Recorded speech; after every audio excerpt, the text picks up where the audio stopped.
Edge is only on its first facelift in its relatively young life, but the real remodeling has taken place under the hood. Let's drive this 2012 Edge Limited with the little 2-liter EcoBoost motor and check the tech.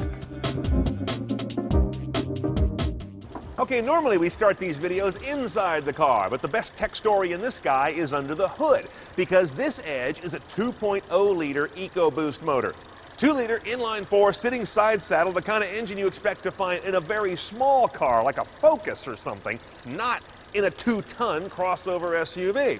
What they've got going on here is Ford's EcoBoost. That's two key technologies. It's twin turbocharging, so the turbocharging is optimized for different parts of the RPM band, and that's an important Achilles heel to overcome with turbos. And secondly, direct injection. That means the gasoline is squirted under really high pressure right into the cylinder, right by the spark plug.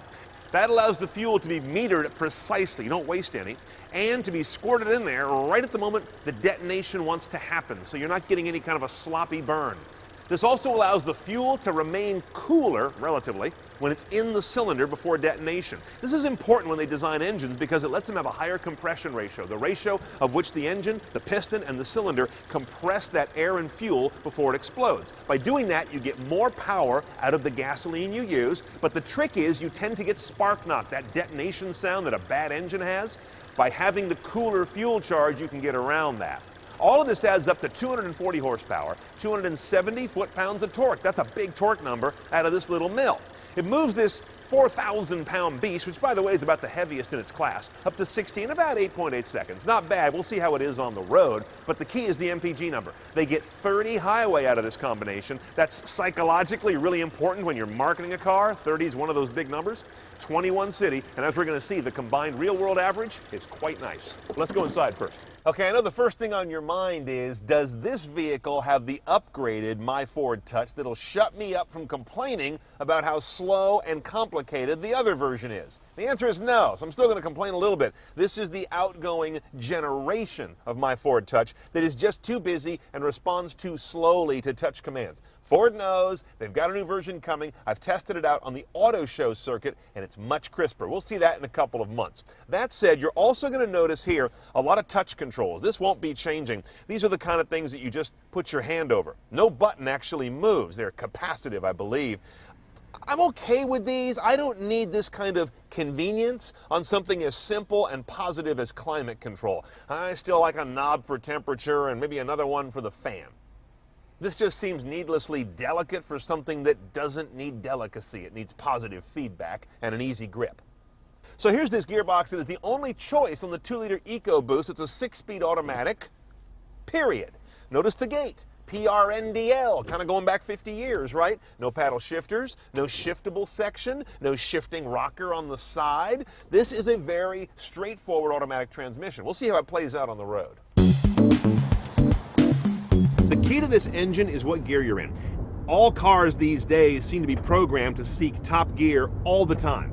It's really infuriating, but that's one of the key ways they get MPG out of these things, is run them along at 1100 RPM when you're cruising on the freeway, sometimes lower.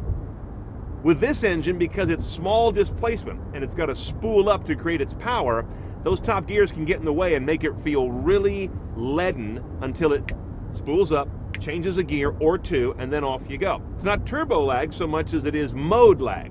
This transmission's part of the issue. It's a very standard 6, as we saw. If it had a sport mode or was programmed a little more aggressively to hop down a gear, this car would get much snappier, but that would probably shave off those few MPG that separate this guy from the V6, so it's probably not a point to be made. All in all, the car drives well. It does not feel like the engine is overmatched, just needs a little thinking. But I like driving it. Regardless, your payoff is right there on the MPG display. I got between 23 and 24 mixed real-world driving, moving 2 tons of big, tall, square metal around with a 2-liter 4. Okay, let's take this guy and doll it up CNET style. First of all, I'm going to go with that 2-liter EcoBoost 4.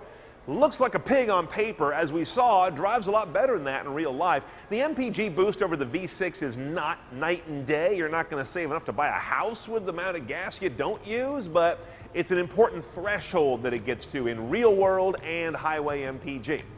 In terms of the cabin tech, I'm gonna go with that 301A package to get navigation, dual panoramic roof, the keyless, the better lights, all that stuff. But I'm not gonna do any of that until, let's say, early Q2 of 2012, when this guy comes out with the new My Ford Touch firmware. That is key. The early edition I saw is a whole lot better, and that really makes this car in terms of a central screen interface.